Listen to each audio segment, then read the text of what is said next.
नमस्कार, खबरों की खबर में आपका स्वागत है।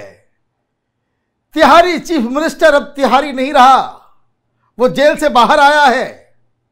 सुप्रीम कोर्ट ने एक ऐसा अजीबोगरीब फैसला दिया कि जिसमें उनको ये राहत मिली है या यूं कहे रहम मिली है, लेकिन बाहर आते ही मीडिया जिस तरीके से आरती उतार रहा है अरविंद केजरीवाल की, ऐसा लग रहा है कि जैसे वो कोई वर्ल्ड कप जीत के आया है, देश का नाम रोशन करके आया है। इस तरह का हीरो वेलकम दिया जा रहा है। अब समझ में नहीं आ रहा वो कहां है वो तमाम सेकुलरवादी पत्रकार, एनालिस्ट और वो सोशल मीडिया पे अफवाह फैलाने वाला गैंग। अब शर्म नहीं आ रही उनको। प्रधानमंत्री मोदी जय श्री राम कहते हैं तो ये कहते कि देखिए बहुत श्री राम हो रहा है। ये चुनाव के अंदर जो है वो हिंदू हिंदू हो रहा है। अब ये जय बजरंगबली कह रहा है कि जय हम तो आशीर्वाद लेने के लिए आए हैं, जयकारे लगा रहा है पवन सुत हनुमान की। तो खैर मालूम होना चाहिए कि ये पवन सुत हनुमान का कोई आशीर्वाद नहीं, ये रहम मिली है सुप्रीम कोर्ट से, क्योंकि 2 तारीख को तो फिर वापस वही जाना है, फिर तो वही जाना है। दरअसल जिस तरह की राजनीतिक गुलाटी मार रहा है अरविंद केजरीवाल, इसको जानना और समझना जरूरी है। सुप्रीम कोर्ट ने क्यों दिया यह फैसला, अब ये बातें गौन हो गई, इसके ऊपर डिस्कशन करने का कोई फायदा इसलिए भी नहीं है कि यह पाप सुप्रीम कोर्ट के द्वारा हो चुका। दुनिया भर के अब अपराधी, बलात्कारी, भ्रष्टाचारी वो ये कहेंगे कि हमारा ये काम है, चुनाव में मैं भी लड़ रहा हूं। अभी देखिए एक टेररिस्ट है अमृतपाल, उसने अर्जी लगाई है और सुप्रीम कोर्ट में तो आप ये देखिए कि किस तरीके से तौला जाता है लोगों को। सेम पिटीशन हेमंत सोरेन ने लगाई, आप उसको सुनने को तैयार नहीं हो और अरविंद केजरीवाल के लिए स्पेशल प्रोविजन बना करके आपने उसे बाहर भेज दिया। अब बाहर आया या अंदर रहे, भाई चोर चोरी से जाएगा, हेरा फेरी से तो जाएगा नहीं। तो आज इसने भाषण दिया जिसको समझना जरूरी है। अब ये क्या कह रहा है? ये कह रहा है कि प्रधानमंत्री मोदी 75 साल के हो जाएंगे, रिटायर कर जाएंगे। भाई किसने तुमको बताया? ये तुम तय करोगे कि कौन नेता कितने दिनों तक राजनीति में रहेगा या नहीं रहेगा। आपने वो पूरी थ्योरी बना दी। प्रधानमंत्री मोदी से डर के मारे हालत खराब है विपक्ष की, और इसलिए ये एक नई पैतरेबाजी कि मोदी से डायरेक्टली लड़ेंगे तब तो हार जाएंगे, मोदी के ऊपर सीधे सीधे अटैक करेंगे तब तो हम कहीं के नहीं रहेंगे, कटोरा लेकर के वोटों की भीख मांगनी पड़ेगी, फिर भी कोई एक नवाला भी उनके कटोरे में कोई नहीं डालेगा। तो उसने क्या पैतरेबाजी की? मैं ऐसे नहीं कहता कि हिंदुस्तान की राजनीति का ये बहुत बड़ा नटवर लाल है, ऐसे अपने आप को पेश कर रहा है कि जैसे सारे इल्जाम से वो बरी हो गया। अब वो कह रहा है कि भगवान के आशीर्वाद से वो बाहर आ गया है। अरे बाहर नहीं आए हो। और मैं तो देख रहा था मीडिया वालों को भी, ये बड़े बड़े चैनल, तेज और स्लो सारे चैनल लिख रहे हैं बेल। अरे ये बेल नहीं है, ये पैरोल है कि आप चुनाव लड़ रहे हो, इसलिए आपको चुनाव प्रचार के लिए, चूंकि आप एक पार्टी के नेता हो इसलिए, लेकिन वो भी कुछ ऐसी शर्तों के साथ जो आगे चल के, मेरी इस बात को आप ध्यान से सुन लीजिए, आगे चल के यही पैरोल, यही प्रचार प्रसार और यही छूट केजरीवाल के गले की फांस बनने वाली है। उसको इस्तीफा देना पड़ेगा। क्यों? क्योंकि सुप्रीम कोर्ट ने इसे बाहर तो भेजा, लेकिन यह कह दिया कि हम एक स्पेशल ट्रीटमेंट दे रहे हैं सिटिंग चीफ मिनिस्टर को जो जेल के अंदर है, लेकिन जैसे ही वो जेल के बाहर आएगा वो he will not be a CM anymore, क्योंकि वो अपने दफ्तर नहीं जाएगा, वो फाइल साइन नहीं करेगा, अपने कुर्सी में नहीं जाएगा, और तो और वो दिल्ली सेक्रेटेरिएट के अंदर भी नहीं घुस सकता।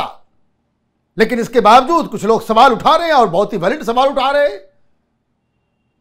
किसके इशारे पे पूरी पार्टी चलती है, पूरी सरकार चलती है, दिल्ली की भी और पंजाब की भी। अब वो ये कह रहे हैं कि अगर सबूतों के साथ छेड़खानी इसने कर दी, सबूतों के साथ इसने गड़बड़ी कुछ कर दी, तो उसके लिए क्या जस्टिस खन्ना और जस्टिस दत्ता उसके लिए रिस्पॉन्सिबल होंगे? ये देश एनार्की की ओर जा रहा है because some weird kind of theories, जिन लोगों को डिसीजन लेना चाहिए सिस्टम को सुधारने के लिए, वो एनार्की बनाने में तुले हुए हैं। तो खैर, वो अपना सुप्रीम कोर्ट का फैसला है, वो सर्वमान्य तो होगा ही, मानना तो पड़ेगा ही। यही आज के दौर में न्याय की परिभाषा है कि भाई सुप्रीम कोर्ट का फैसला फाइनल फैसला है, इससे सबको मानना पड़ेगा। लेकिन इसके चलते आप किस तरह की कलाबाजी कह रहे हो कि चूंकि आपको मालूम है, ये मीडिया वाले आरती उतारते रहे कि केजरीवाल आ गया। मैं तो देख रहा हूं डिस्कशन लोग कर रहे हैं। क्या डिस्कशन कर रहे हैं? ये कह रहे हैं कि हरियाणा में भी इंपैक्ट हो जाएगा, वो इंपैक्ट दिल्ली में हो जाएगा, पंजाब में हो जाएगा। ऐसा लग रहा है कि कोई बहुत महान नेता पहली बार मैदान में उतरा है। पिछली बार तो ये बाहर था। मेरा अपना अलग मानना है कि जो एज था, अरविंद केजरीवाल की पत्नी ये जो आंसू बहा रही थी, घूम घूम के ये कह रही थी कि मेरे पति को जेल में डाल दिया, उस सिंपैथी की वजह से ज्यादा वोट्स मिलते।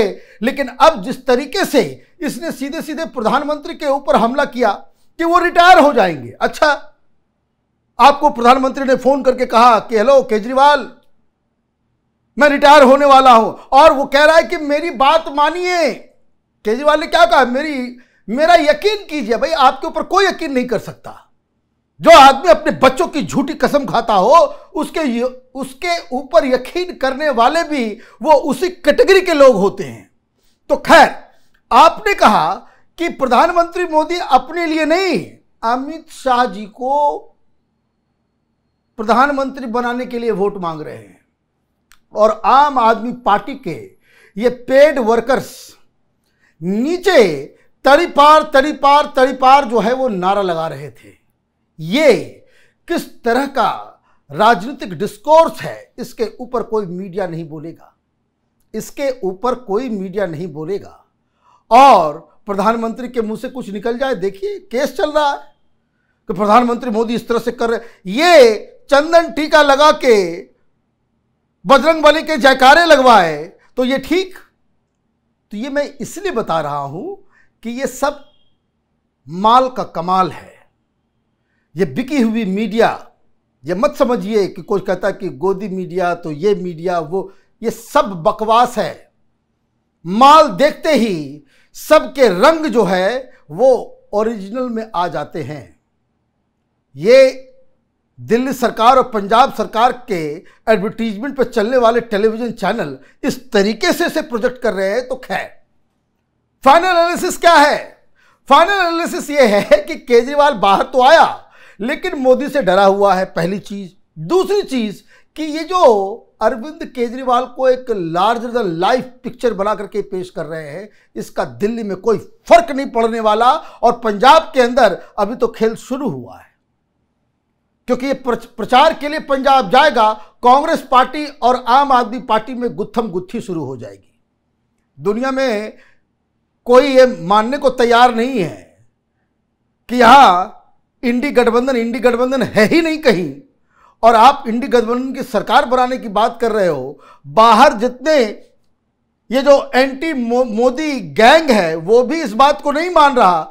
इन लोगों को तो पसीना बहाना पड़ रहा है धूप में अमेठी और रायबरेली में कि किसी तरीके से कांग्रेस की इज्जत बच जाए इन दोनों सीट के ऊपर। सारा कंसंट्रेशन उसके ऊपर है, और जेल में यह रह के इसको भविष्यवाणी सुनाई दे रही है कि इंडी गठबंधन की सरकार बनने वाली। तो खैर, हर नेता अपने हिसाब से इस तरह के वादे और सारी चीजें करता है, लेकिन समस्या यह है कि जनता को यह नहीं भूलना चाहिए कि यह व्यक्ति शराब घोटाले में जेल के अंदर था।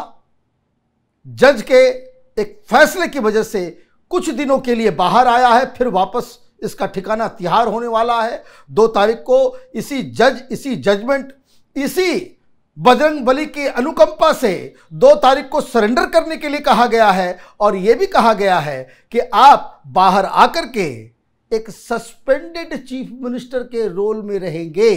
और इसलिए जो लोग ये सोच रहे हैं कि केजरीवाल के बाहर आने से कोई बहुत बड़ी क्रांति, बहुत बड़ा बदलाव या चुनाव का पूरा रुख बदल जाएगा, वो उनके आइडियाज, उनकी थ्योरीज पूरी तरीके से मिसप्लेस्ड है, गलत है और ये भ्रामक है। आप देखते रहिए कैपिटल टीवी। हमारे वीडियोस को लाइक कीजिए, शेयर कीजिए और हमारे चैनल को सब्सक्राइब कीजिए। धन्यवाद।